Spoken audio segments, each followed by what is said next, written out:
오늘 또 함께할 전문가님 만나보도록 할게요.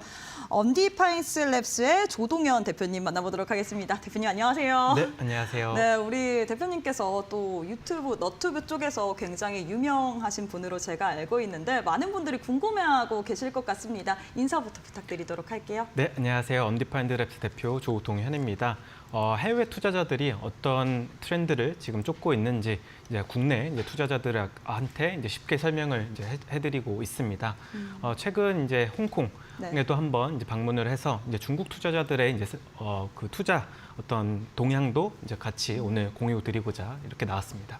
네, 일단 오늘 같은 경우에는 정말 중요한 분을 모셨는데 과연 어떠한 이야기를 할지 저 또한 굉장히 관심이 집중이 되고 있습니다. 일단 오늘 또 우리 전문가님께서 홍콩에서 바로 올라온 걸로 알고 있습니다. 이 2025년 홍콩 웹3 페스티벌이 개최가 됐었는데 과연 여기 현장 분위기는 어땠을지 그리고 업계에서는 어떻게 보고 있나요? 일단 홍콩 웹3 페스티벌은 이제 중화권의 투자자들이 이제 모이는 하나의 컨퍼런스예요. 그래서 매년 이제 열리고 있는데 작년과 좀 대비해서 이제 사람들이 많이 좀 줄었다라는 것을 이제 피부로 좀 체감을 많이 할 수 있었고요. 줄은 이유가 있을까요? 아무래도 이제 시장 자체가 이제 변동성이 크고 그다음에 이제 알트코인 시장에 대한 좀 불확실성이 커지다 보니까 이제 투자자들이 많이 참석하지는 않았더라고요. 그래서 그 행사에 가서 제가 여러 명의 이제 투자자들과 그다음에 일반 투자자들 이제 목소리를 좀 듣고 왔는데요.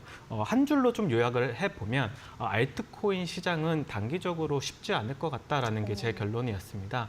그 이유는 어떤 것이냐면 이제 한국 같은 경우는 이제 거래소에 상장되어 있는 이제 신규 알트코인에 대해서 굉장히 긍정적인 반응을 보이잖아요. 근데 이제 중국 같은 경우는 최근에 이제 알트코인에 관련된 이슈가 굉장히 많았었습니다. 이제 바이낸스에서 뭐 내부자 거래를 통한 이제 수익화를 하는 것들이 이제 밝혀지면서 사람들한테는 이제 불확실성과 이제 낮은 신뢰를 이제 어떻게 보면 줬었었고 그러다 보니까 이제 못 믿는 시장에서 그러면 중국 투자자들은 어떤 거를 투자하고 있는지 한번 확인을 해보니까 밈코인에 오히려 투자를 많이 하고 있다는 게 좀 밝혀졌어요. 그래서 한국 투자자들은 알트코인에 대해서 기술 기반으로 한 알트코인에 대해서 긍정적인 반면에 중국 투자자들은 이제 그냥 밈코인에 대해서만 이제 긍정적인 좀 의견을 보였다. 그래서 중국과 한국 리테일 투자자들이 서로 극명하게 이렇게 갈린 적이 많이 없는데 이번에 이제 행사에 가서 이런 것들을 좀 확인할 수 있었습니다. 네, 이번 같은 경우에는 어떻게 보면 이전에는 그래도 사람들이 많이 있었지만 올해 같은 경우에 체감적으로 확 느낄적으로 사람들이 줄었다. 그리고 중국은 이제 민코인 쪽으로 관심을 갖고 있기 때문에 한국과는 조금은 방향성이 다르다라고 이야기를 하셨는데 가장 기억에 남는 세션이나 뭐 프로젝트가 있었을까요? 네, 가장 이제 기억에 남는 세션이 어떤 것이 있었냐면 이제 그 실물 자산을 기반으로 한 이제 토큰화된 이제 섹터가 RWA라고 하는 섹터가 있습니다. 리얼 월드 에셋이라고 하는 섹터인데요.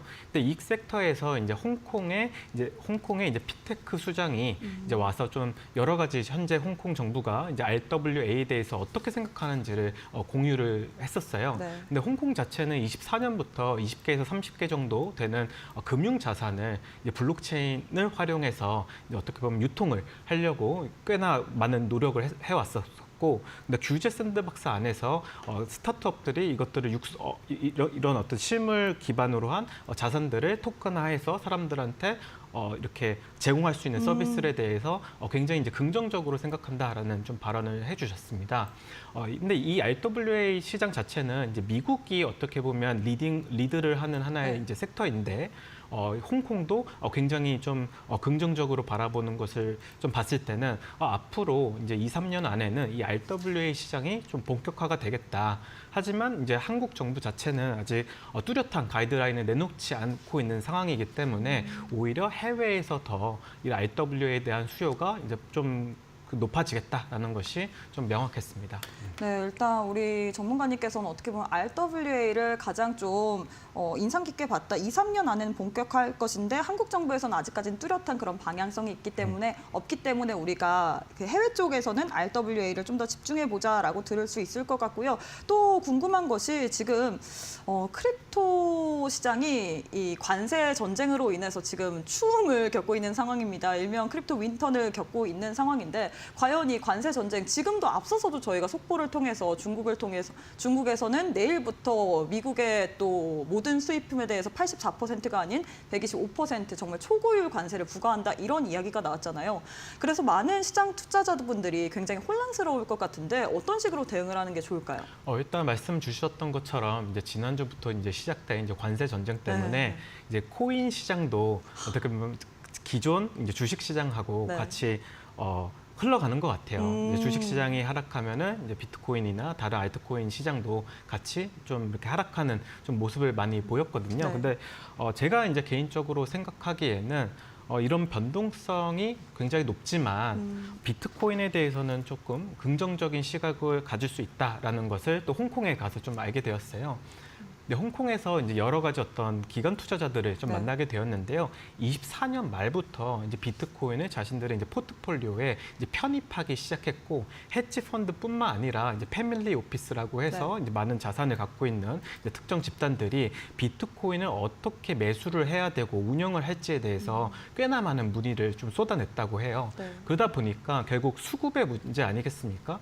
결국 그 미국에서 ETF가 그 런칭되고 나서부터 베이비 부머 세대들이 이제 비트코인을 주식처럼 이제 사기 시작을 했었고, 네. 근데 기관 투자자들도 이에 발맞춰서 계속적으로 매수를 하기 시작했는데 이 현상이 이제 그 미국만 있는 것이 아니라 이제 중화권에서도 지금 일어나고 있다는 게 하나의 새로운 좀 관점이었고, 이런 것들이 시간이 지나면 결과적으로 가격 상승에 우호적으로 좀 작용할 것이다라고 저는 개인적으로 생각할 수 있었습니다. 어떻게 보면 그래도 중장기적으로 봤을 때는 우리가 좀 우호적으로 볼 수 있다라고 이야기를 했는데 전문가님이 보시기에 비트코인의 운명 그럼 현 시점에서 중장기적으로 봤을 때는 계속해서 그럼 매수 포인트로 가져가 봐도 되는 걸까요? 네, 저는 개인적으로는 비트코인이 네. 훨씬 훨씬 더 다른 알트코인보다 네. 훨씬 더 우위를 점할 것이라고 생각을 하고, 보통 이제 이 크립토 시장이라고 하는 곳에서 비트코인의 점유율을 굉장히 많이 보거든요. 비트코인 점유율이 내려가면은 이제 알트코인이 큰 상승을 한다. 네. 반대로 이제 비트코인의 점유율이 이제 높아지면은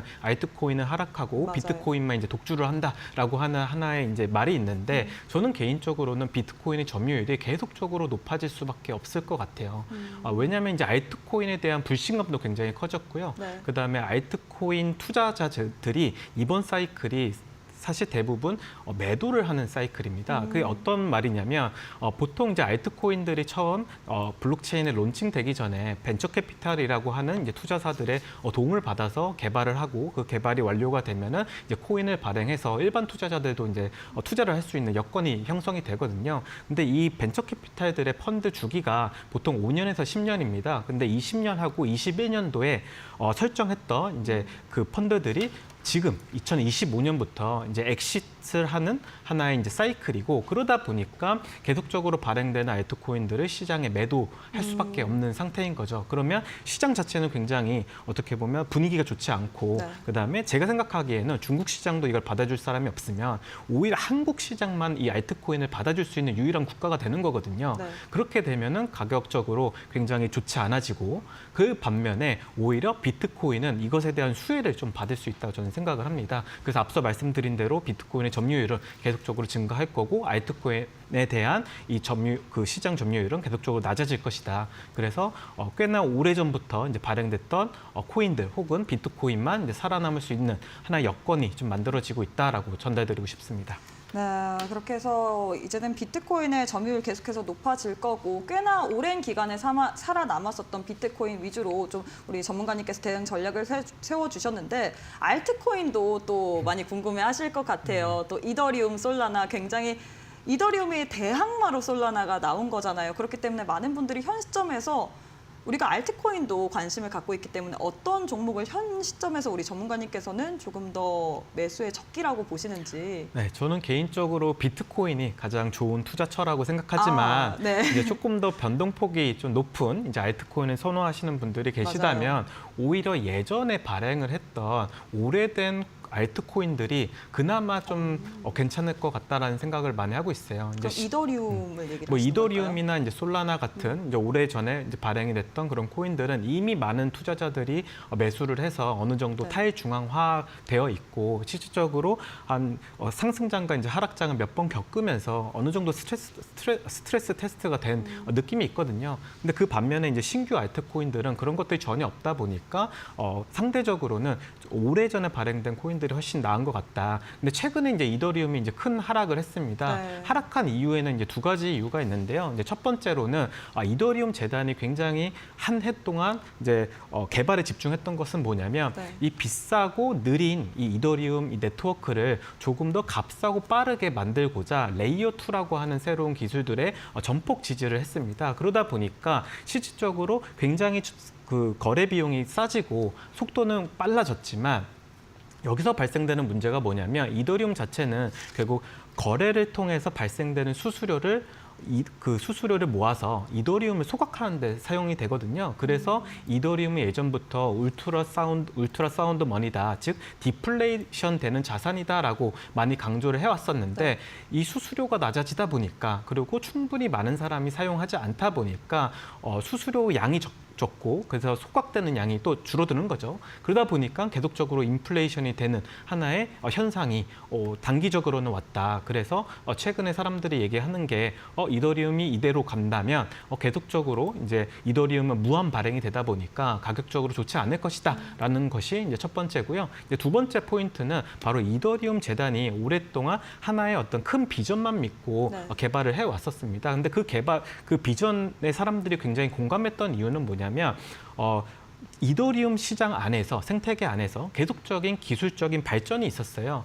기술적인 혁신이 있었습니다. 23년도만 하더라도 결국 그 앱스트랙트라고 하는 그러니까 어카운트 앱스트랙트라고 하는 계정 추상화라는 기술이 하나가 나와가지고 누구나 이제 그 블록체인을 모르는 사람들도 이제 사용할 수 있는 하나의 인프라가 구축되기도 했고 앞서 말씀드린 대로 레이어 2로 인해서 이 값싸고 빠른 사실 하나의 거래할 수 있는 환경이 만들어졌거든요. 근데 2025년부터 이들이 내놓는 기술에 대해서 사람들이 이제는 만족을 못하는 거죠.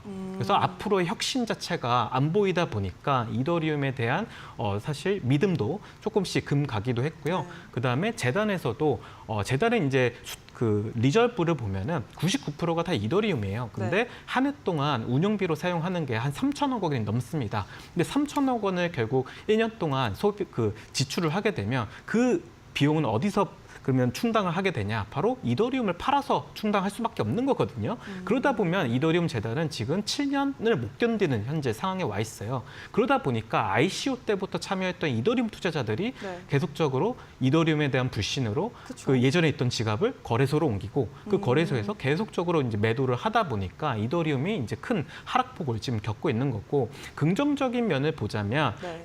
이제 사람들도 이런 어떤 매체 통해서 이제 코인에 대한 시향도 듣고 더 많은 사람들이 이 투자 시장에 들어올 거잖아요. 그런 사람들이 이제 사실 비트코인과 이더리움에 대해서 오히려 긍정적인 좀 그 견해를 갖는다면 계속적으로 매수를 해줄 거고 뭐 어느 순간적으로 이렇게 다시 가격 모멘텀을 받을 수 있지만 현재 상태는 그렇게 좋지 않다. 반면에 이제 솔라나 같은 경우는 오히려 솔라나가 혁신을 좀 리드하고 있다라고 사람들이 많이 얘기하고 있습니다.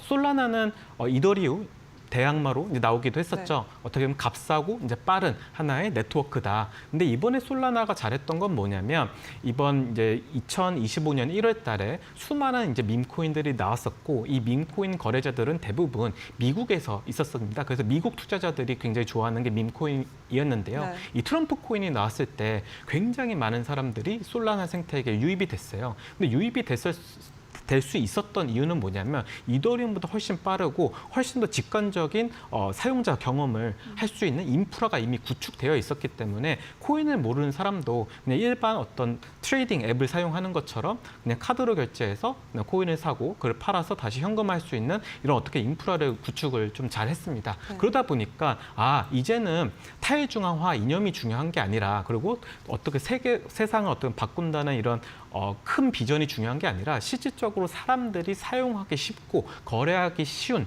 그런 어떤 환경을 갖고 있는 하나의 네트워크가 훨씬 더 가치가 높아질 것이다라고 하는 목소리가 모아지다 보니까 이제 솔라나가 최근에 굉장히 많은 관심을 좀 받았던 것 같아요. 네, 그래서 일단 이더리움과 솔라나 둘 중에 승자는 솔라나인 것 같은데요.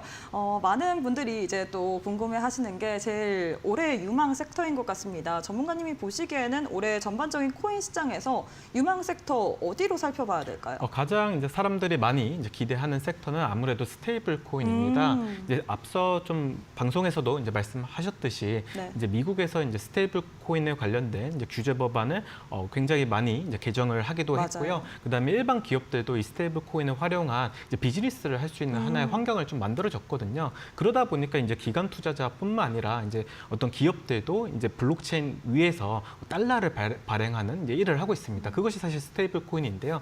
스테이블 코인 이제 발행량을 보면은 2021년도 이제 상승장 대비해서 한 20-30% 이미 발행이 더 많이 되고 있어요. 네. 그래서 보통은 이제 시장이 하락기를 겪으면 이 스테이블 코인 양도 줄어들고 그다음에 상승장이 오면 다시 올라가는 경향이 있는데 시장이 좋지 않음에도 불구하고 스테이블 코인의 발행량이 지금 엄청나게 올라가고 있습니다. 그래서 아마 한화로 하면 한 300조 원 가량 되는 이제 자금이 블록체인에 지금 유입이 된 상태거든요. 그래서 스테이블 코인을 활용한 여러 가지 어떤 여러 가지 이제 사업이 이제 전개가 된다면 이 스테이블 코인 관련된 그 사업들이 이제 부각받지 않을까라는 생각을 하고요. 한편으로는 이제 그 블록체인 기반에 있는 금융산업이라고 하는 이 디파이가 아무래도 이 스테이블 코인의 유입에 따라서 어떻게 보면 효과를 좀 우호적인 하나의 사업 환경이 좀 오지 않을까라는 생각을 하고 있습니다.